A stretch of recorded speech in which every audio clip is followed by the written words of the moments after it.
Chapter 40. Liam's POV. 74. 65 vouchers. The next day, I had to head out early. Angela hadn't come out of her room that morning and I was sure she was sleeping in. I grabbed my gear and wanted to hear out, but something carried my feet strained to her door. I knocked softly, but there was no response. I pushed the door open slowly and there she was, the sight making me freeze at the door. She was sprawled on the bed, her hair cascading in waves, her mouth slightly open. The blanket had risen to reveal her soft legs, and somehow, the faint sight of her pink lace underwear did something to me. I stayed there for a few minutes, knowing that if she opened her eyes and saw me, she'd hate me forever, and yet I couldn't bring myself to move. The sharp vibration on my phone snapped me out of my daze and I closed the door quietly, careful not to wake her up. When I pulled the phone out, I saw that it was a text from Marcus telling me to hurry up since I was late to practice the last time. I rolled my eyes and headed to the kitchen. There, I carried a small sticky note and wrote a message to Angela, which I placed on the fridge. When I checked that there was still coffee and covered the breakfast I had made for her, I headed out. Today was a Saturday, so the roads weren't as busy as they normally used to be, so I got to the rink early. Practice was supposed to clear my head. It didn't. The rink was cold enough to bite through layers, the kind of sharp chill that usually grounded me. Today it did nothing. My skates hit the ice and my body moved on instinct, but my mind stayed somewhere else entirely. With Angela. With the way she'd buried her face in my chest when she got home. With how small she'd sounded when she said, "I'll tell you. Just don't say I told you so." I needed to protect her. I needed to do something. Something to make Ethan stay away from her completely. But what? Lost in thought, I took a hard shot from the blue line and missed the net completely. Kingston, the coach's voice cracked like a whip across the rink.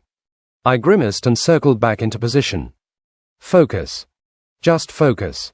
It'll be over soon. But every drill blurred into the same thought loop. Was she okay right now? Had Ethan tried something else? Was she sitting at home pretending she wasn't shaken, the way she always did? She didn't have work today, so I was a bit relieved at that thought. But I needed to be sure. One collided with Jake during a scrimmage and nearly took us both down. "Jesus, Liam," he muttered. "Are you trying to kill me?" "Sorry," I said automatically. The coach blew the whistle. Again, we reset. I tried to lock in, really tried, but my timing was off, my reactions half a beat slow. When the puck slid past me and into the goal, coach slammed his clipboard against the boards. Kingston, off the line, my jaw clenched. I skated over. "What's going on with you?" he demanded, arms crossed. "You're skating like your head's somewhere else." "It won't happen again," I said. 12:10 Monday, January 26, GR. Chapter 40. 74. 55 vouchers. That's not an answer. I didn't have one that wouldn't get me benched. The coach stared at me for a long moment, then jerked his head toward the far end of the rink. "Laps, until I say stop." A couple of guys winced in sympathy. I took off anyway, lungs burning as I pushed harder than necessary. 1 lap. 2, 3. My thighs screamed, sweat freezing at the back of my neck. "Whatever's going on off the ice," coach barked when I finally slowed, "leave it there. Playoffs are coming. I need your head in the game." "Yes, sir, I meant it, I just didn't know how to do it." By the time practice ended, my body was wrecked and my mind was worse. The locker room buzzed with noise, laughing, trash talk, the hiss of showers, but I felt oddly detached from all of it. "Yo, Romeo," Jake said, sliding onto the bench next to me. "Have you seen this?" He shoved his phone in my face. I frowned. "Seen what?" "This," he said, grinning. "Your love life is breaking the internet." My stomach dropped. The screen showed a grainy clip. Angela and me in the lobby, her hand on my arm, my head tilted toward her. The angle was bad, but the intimacy wasn't subtle. "Oh, fuck," I muttered. "Dude," another guy chimed in, pulling his own phone out.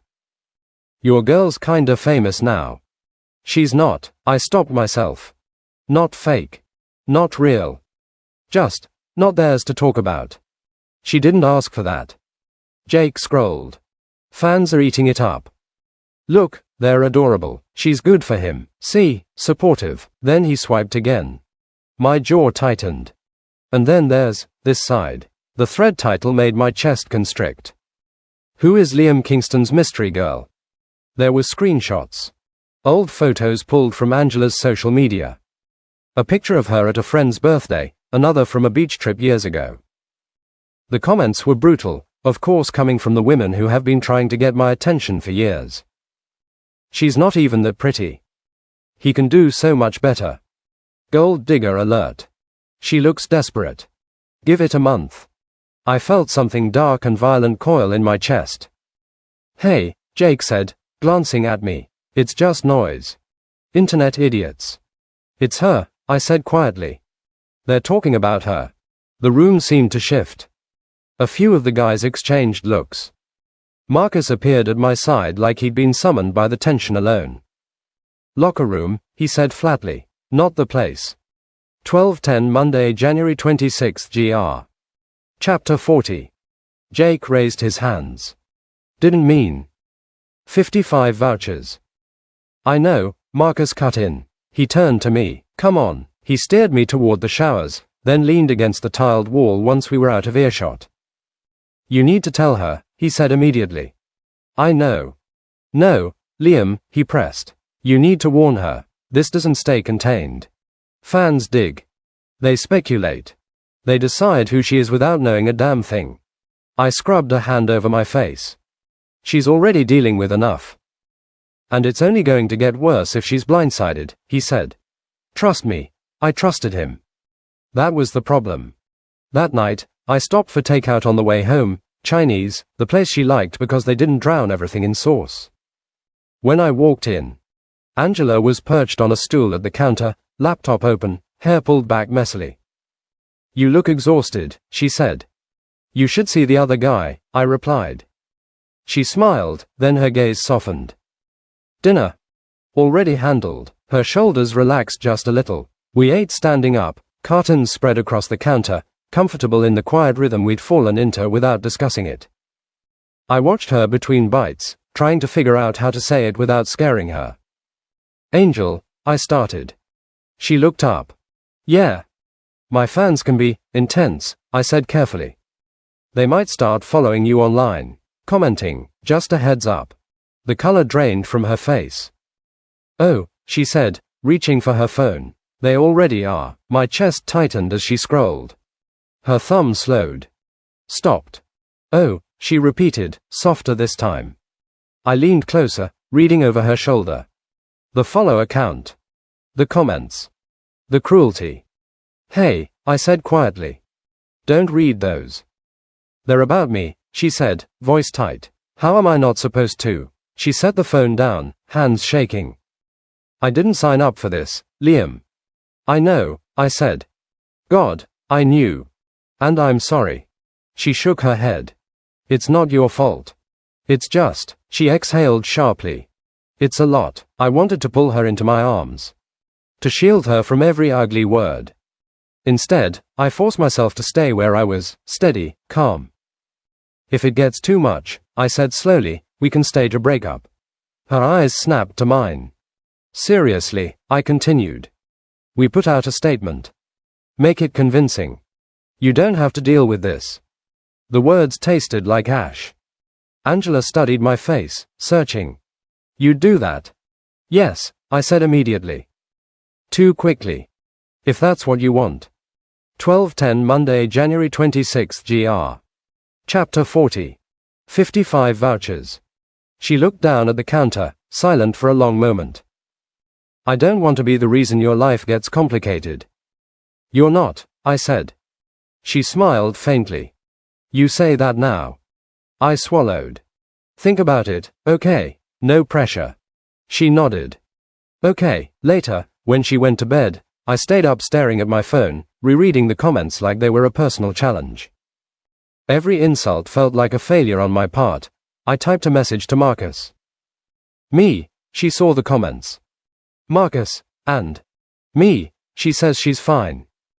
Marcus, she's not. Me, I offered to end it. Marcus, and how did that feel? I stared at the screen. Me, like lying. I locked my phone and leaned back against the couch, the ceiling blurring above me. Because the truth was simple and terrifying. I wasn't pretending anymore. And the idea of losing her, fake or not, felt unbearable.